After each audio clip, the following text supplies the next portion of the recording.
رضيت بالله ربا وبالإسلام دينا. di la ndokkale ci weer bi nga xam ne mooy suñu weer ñun ñëpp waaye rawatina weeru Mawlana Cheikh al Islam Alhaaj Ibrahima Niass mi nga xam ne wax nañ ne su weer bi jubsee rek fàtte na moom Cheikh Ibrahima Niass moom mooy kan, fàtte na ay njabootam, yonent bi rek la am. tey nag ñu toog nga oo ñu ci bésu yonent bi pour yow tamit wane ci sa cofeel ci yonent bi sallallahu alayhi wa sallam, nga convoqué mbooleem loo xam ne ci kër Mawlana Cheikh Ibrahim ci ñoo xam ne ñu ngi yëngatu ci lu jëme xadara bi ci kanam, nga am ay moroom ñoo xam ne ñu nekk ñu bëri ñoo xam ne ñu ngi fi mel ni yow nekk ay doomu kër gi. tey yow nga jël jiitu leen ci loolu, xool ni nga bëggee sa dëkk maam bi, sa dëkk sëriñ bi, mi dëkk Mawlana Cheikh Ibrahim bi nu mu gën a jëme kanam, nga convoqué ñu ñun ñëpp ñu ñëw ñu seet ni ñuy waxtaanee pour doxal ko. loolu moom duma ci def lu dut sant yàlla en tant que Baye Mbaye MC, président mbooleem shabab jeune yu nekk ci àddina bi yëpp. yàlla jox ma yore ko noonu, rawatina tamit mouvement bi nga xam ne mooy mouvement Shababul Fayda, nga xam ne depuis 2000 ba 2020 am na 20 fukki at di liggéey fi nekk. waaye suñu secrétaire national nekkaat sama secrétaire mooy Sadio Sarr, moom tamit mu ngi fii di liggéey poste. ñoom ñi ñëpp ku ci nekk am nga sa liggéey, maanaam daal ñu ngi ànd ak waa shababu yëpp ñu ñëw toog. duñ guddal ndax ñi nga war a recevoir bëri na, damay bàyyi ak sama secrétaire rek moo wax ak yow incha allah. waaw aussi ñu ngi nuyu ñëpp ku nekk ci turam ak santam, di rafetlu rek comme ni ko sëriñ bi waxee oote bi mun nañ ne dafa ñëw à son heure, ndax lii du yow rek yaa ko soxla, mais Kaolack moo soxla lu mel nii pour ñun ñëpp ñu nekk benn, ndax défi yi bëri na, surtout côté jeunesse bi te jeunesse yaakaar naa moom mooy ëllëgu réew. jeunesse boobu nag ku bëgg a defar réew ci jeunesse boobu ngay jaar pour defar ko.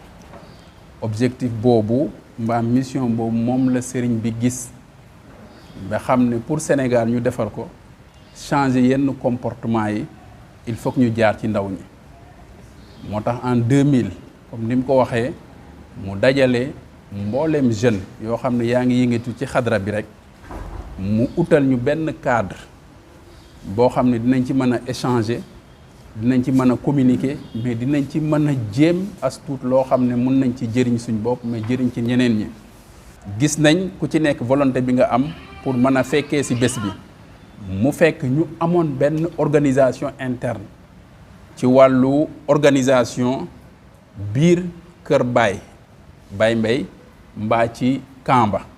mu am nuñ doon doxalee chaque année. ren nag ñu séntu ci nombre boo xam ne njort nañ ne dina yokku. ci cadre boobu lañ wuyisee sa appel pour ñu mën a dimbalante, mën a jàppalante ba képp koo xam ne déplacé wu nga ñëw rek nga am sa gàmmu ni nga ko bëggee. te gan li mu soxla ci gàmmu mbaa ci nganale mooy mu lekk naan am fu mu tëdd. donc yooyu nag ñun ñoo ko doon jëlal suñ bopp en charge ba fu ñu yem. ku ñu ci dimbale tamit ci côté boobu rek lañ lay woo nga jàppale ñu ci loo xam ne assistance lay doon par rapport ak gan yooyu di ñëw, muy non seulement éléments yi nga xam ne bokk nañ ci shabab bi, mais tamit dañ ko ubbil mboolem jeune xadra bi. bu dul jeune di mag ñoo xam ne déplacé wu nañ ñëw Medina te Baye rek tax, amuñu fu ñu dal, amuñu lu ñu lekk, dañuy ñëw rek ziyaare Baye, jaral na leen loolu. mais moom la yàlla baaxee mu ubbi ay buntam. boo fa demee ci bésu gàmmu da ngay xam ne xàmmeewul taalibe bi, xàmmeewul ku nekkul taalibe, xàmmeewul mag, xàmmeewul jeune. donc pour nit yaakaar ci sa xol ne sa gàmmu sax nangu na, da ngay def le tout balaa ngaa ñibbi nga dem ziyaare Baye Mbaye donc ñun loolu gis nañ ko donc ku mel noonu nag laaj na jàppale duñ wax ne nañ jaar ci voie normale mbaa ñu jaar ci hiérarchie état pour déposer ay affaires ainsi de suite mënoon nañ ko def mais dañ gis ne am na benn nit koo xam ne mu ngi ci Kaolack doomu dëkk bi la te mun nañu taxawu ci côté boobu moo tax oote bi ñu sawaar ci ñun ñëpp pour wuyu si kon buñ ñëwee ñun tamit dañ bëgg a jàppalante ak yow ci côté boobu ndax nit bëgg na def lu baax te amaan na gisul fan la koy defee mbaa kan la koy defal donc loolu des fois day jàpp nit ñi ku la créer nag cadre boo xam ne au moins mun nga fi béyee mun nga fi defaree nii sa la nga yor as tuut mun nga ko fee def jaamu yàlla yi jëriñoo ci donc ñun cadre boobu lañ lay jox leneen li nekk am na lu ñu waxtaanee loo xam ne sa diggante ak moom la loolu bu jotee incha allahu rabbi bu ci àddoo rek ñun amuñ benn ñun ay soldaar lañ lu mu wax ñun loolu la ñuy def tey bu ñu waxoon ne nañ la yëkkati yóbbu la ci géej ga tamit dañ koy def waaw donc loolu pour te dire degré d'engagement bi nga xam ne am nañ ko donc pour vous rassurer que moom tamit nitu kaddu la te am na vision te aussi fépp fu ñu won ñun foofu lañ jëm donc ñu ngi lay jox relation boobu ñu won la ne mun naa bañ a yem ci gàmmu gi te bëgguñ mu yem ci donc ndimbal lañ soxla pour jaamu yàlla yi di ñëw bu loolu paasee ñu xool nan la ñuy defaraatee ànd bi te xam ne Kaolack rek moo ñu soxal te moo ñu ñor te les défis sont majeurs donc ku ci ne am na ci part de responsabilité kon c'est le moment que jeunes yëpp jóg donc je pense que lii daal mooy objectif bi gàmmu gi jub si na te soxla nañ ndimbal bu paasee ñu xool la nga xam ne ci yooyu ngeen nekk aussi ñu xool lañ ci man rek ñu def ko ci kon loolu moo nekkoon kaddu gi ngeen baal ñu am. asalaamaaleykum sëriñ bi maa ngi lay nuyu bu baax yaa ngi mbooleem délégation bii nga ànd ak nga xam ne ñoo nekk Shababul Fayda nga ànd ak ñoom di liggéey ci keppaaru Mawlana Cheikh Ibrahima radiyallahu anhu mu doon it loo xam ne lu ñëpp gis la lu ñëpp xam la ci moment bépp boo xam ne ñu ngi koy def muy xew-xew bépp mu mës a am ci pays bi Shababul Fayda taxaw nañ ci taxawaay boo xam ne taxawaay bu mucc ayib la loolu ñun ñëpp mën nañ koo seede alors di la féliciter di la encourager aussi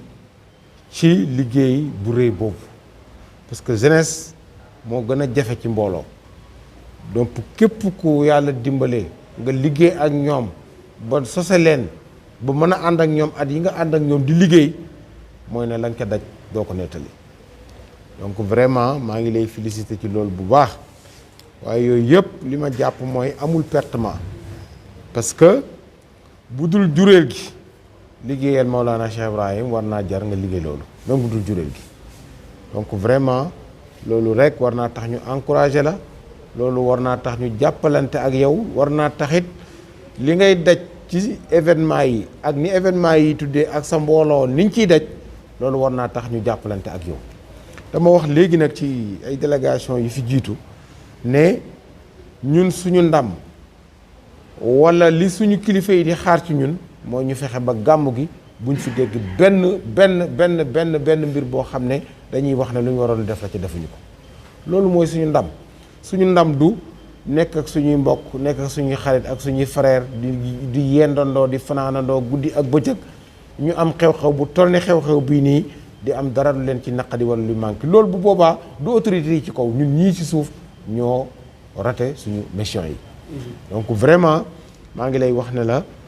mission bi nga xam ne moom nga la yàlla nattoo nga porté ko ay at di ko doxal mission boobu incha allah daañu ci jàppalante ak yow Shababul Fayda ku ne gis na ci gàmmu seen démonstration loolu ñëpp xam nañ ko ñëpp gis nañ ko nekkul lu ñuy laajte alors te it liggéey bu am solo la ñuy liggéey ci pays bi loolu ñëpp nangul nañ la ko parce que yàlla dimbale na ma man ak yow ñuy faral di échanger toujours ci mbooloo moomu nga xam ne moom la yàlla jox nga di ko diriger donc vraiment maa ngi lay wax ne gàmmu ren gi bugg nañ jàppalante ci danañ jàppalante ak yéen li tax ñu daje ak mboolem couche nag dama wax léegi ne daanañ def gàmm ci façon yoo xam ne di gën déplacé wu dem di poser ay acte loolu ñun ñi fi nekk yàgg nañ koo xam waaye dama jàpp ne fii mbir mi toll ak ni mu demee li gën ca gën a rafet ca gën a jaadu ci ay nawle yoo xam ne nekkuñ ay jaambur parce que ñunu neen la war nañoo mën a toog sottante xalaat ba nga xam ne lépp lu ñuy def day fekk waxtaanee nañ ko ba xam ne lii mooy jafe-jafe yi lii mooy jafe-jafe yi ñu posé ci acte yoo xam ne su boobaa famille dal dana baax loolu moo tax ñu préféré déglu mbooleem ñi nga xam ne ñoo saytu gàmm gi tey yor mbooleem li nga xam ne mooy tax gàmm gi yegg fi ñu bëgg yaakaar naa ne daje nañ ak ñëpp donc li ma jàpp mooy fexe ba ñëpp seen mission yi ñu dox parce que bu mission yëpp doxee rek gàmm gi réussir bu ci benn mission amee problème rek gàmm gi bu échecgee ñun ñëpp ñoo échec te loolu yaakaar naa ne war na ñoo xam ne buñ góorgóorloo ak buñ góorgóorloo ki sase woon gàmm gi du seetaan mu échec kon ñun luñ ci mën a def rek suñu bopp lañ koy defal en tout cas maa ngi lay wax na la ñun nga xam ne njabootu président Macky Sall gi nekk fii ci dëkk bi suñu bëgg-bëgg ak suñu taxaw seen wet mooy fexe ba li suñu kilifa yi di xaar ci ñu réussir ko loolu xañ na ñun mën nañ cee def yéen it ngeen jàppale ñu ci loolu pour loolu ñu mën koo réussir incha allah alors shabab bi daañu xool incha allah pour jéem a xool pour dugal tuuti moyen ci seen kees gi loo xam ne dana leen mën a dimbale pour ngeen mën a réussir mission yi nga xam ne parce que shabab boo xam ne fu ne la ñuy jóge ñëw fii nii ku ne xam ne loolu yéen bu dis la te nit ñi damay wax ne ci suñu bés rek ci lañ mën a dimbalante amul leneen su loo xam ne sax du yëfi nit du yëfi kenn nit yëf la loo xam ne pour ñëpp la loolu loo ci def ñëpp koo ko defal parce que mën naa wax ne mënoon naa toog fii tey faatu ñang mi wala faatu woon mi ñoom waxi bopp loolu suñu waxi bopp la waaye lii bu ñu ko defee li ma jàpp mooy askan bi yëpp ñoo ci gis seen bopp donc loolu moo nekk mbir mi ca loolu moo nekk suñu mission ci gàmmu gi ca loolu lañ war a veiller incha allah ba réussir ko bon pour le moment man mun naa avancer gum pour départ ak yéen après on va voir mais dinaa jéem a xool comme ñi ngi préparer activités yi dinaa jugalagum 3 millions ci kees gi ñu avancé en attendant ñuy jëm ci vers gàmmu gi incha allah selon li terrain bi di wax selon ñuy xool yenn possibilité bi moo mën a continuer di am en tout cas vraiment maa ngi lay féliciter di ne nawloo lool ndax man mi nekk ci biir mbooloo di liggéey ci mbooloo xam naa lan mooy jeunesse dopp képp koo xam ne yaa ngi dem ba tënk leen ci façon bii rek mooy na la nga ca daj lu métti la waaye loolu moom la ñuy xaar ci yow parce que aussi bi bàyyi di woote dafa woote jinne nit ak lu nekk donc bu ñëpp wuysee njabootam bi ñoo am devoiru fexe ba ñoo ñëm ñu gàttandu leen téye leen sa mission yaa ngi ci yàlla na yàlla dimbale la en tout cas mission yi ngay taxawee ci pays bi ñëpp rafetlu nañ ko ñëpp nawloo nañ ko yàlla na yàlla dimbale la di la yàgg di la may ay ndam di la yàlla may ay succès gàmmu gi aussi yàlla dimbale ñu ba mission bi ngeen yor yéen tamit yàlla may leen kàttan bu ngeen ko mën a matalee ba lépp yomb parce que li ëpp solo mooy jeunesse bi mooy yéen donc li ñuy xaar ci yéen mooy ñu fexee sàmm gàmmu gi sàmm pay bi sàmm gan yi fii ñëw sàmm ñëpp ba ñëpp ñëw ci jàmm ñibbiwaat ci jàmm te loolu yàgg ngeen koo def donc xanaa kay dañuy ñaaxante ci suñu biir rek di ñaan yàlla dimbale ñu sëriñ bi incha allah du ñàkk tamit buñ demee di gën a jege du ñàkk ci ay daara alimentaire yoo xam ne daañu ko mën a dugal aussi pour yombal seen dund yi loolu tamit incha allah daañu ko def maa ngi lay sant bu baax di ñaan yàlla defal ñu jàmm asalaamaaleykum wa rahmatullah. alhamdulilah salaamaaleykum beneen yoon monsieur le président Mouhamed Ndiaye Rahma ñi ngi wax jërëjëf duñ ne guleet mun naa wax na li première fois ci biir Shababul Fayda ci biir Kaolack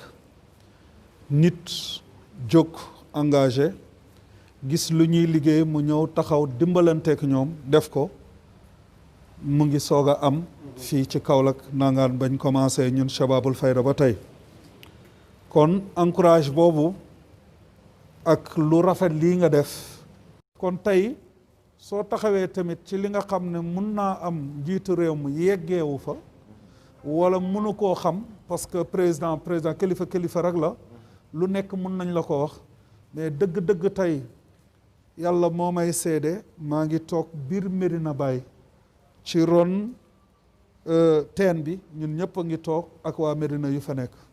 nee naa leen seul fii ci Kaolack ci autorité koo xam ne gis nañ ne président am na yaakaar ci moom mu dimbale nit mun Njaay Rahma la gisaatuma keneen parce que bëri na ñu fi nekk am nañ ndomba tànk am na loo xam ne mun naa am nguur gi jox na leen ko sax na leen dee leen dimbalanteeg seen askan waaye yow sans sax nguur gi fekk na ngay dimbalanteeg sa askan muy Kaolack am yàlla parce que su la neexoon nga dem feneen defi ko mais tiitaroo wa lu dut Kaolack ndax fii nga toog tey base bi fii mooy digg Kaolack nangaan te yaa ngi toog ubbi sa bunt ñëpp di la ñëw di seet si ñëw leen ñu seet si ni ñuy dimbalantee kon kooku ku yàlla may xol bu rëy kooku rek moo ko mën ku baax rek a ko mën ñëw leen ngeen seet si ci li ma am ma dimbalanteek yéen doo ko dégg mukk ci Kaolack keneen ku moo mën a doon mu yore ay alalam na ñëw leen ngeen def ko ah musuma ko dégg moo tax kon ñu ngi gërëm ñu ngi sant ñu ngi lay ñaanal yàlla am nañu yaakaar ci yow bu baax am nañu yaakaar parce que nit ñi toppuñ nit ndax yaa ma neex ku am njëriñ ci askan bi ci kooku la ñuy topp parce que nga bëgg a faju nga bëgg a am dara nga bëgg a dund nga dem fa am yaakaar ne fii dinaa ko fekk loolu rek la ñuy doyee doomu aadama te gis nañ ne doomu aadama yi fii ci Kaolack amul ku mën a taxaw ne Njaay Rahma même sax su ma àndut ak moom ci wàllu politique waaye teraangaam fekk si noonu kon nag yàlla fay la yàlla dëgëral la lu ñu lay ñaanal mooy gudd fan ak wér loolu lañ lay ñaanal ndax soo guddee fan ak wér rek gëm nañ ne liñ am yaakaar ci Kaolack gëm nañ ne dana sotti leneen ni nag kon nu ko secrétaire waxee loolu maag yow la woon dugg nañ xam naa xam nga ñu ngi ci yoon boobu te pare nañ incha allah lépp dina leer salaamaaleykum wa rahmatullah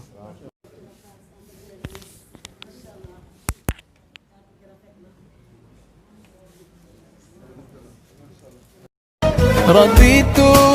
بالله ربا وبالإسلام دينا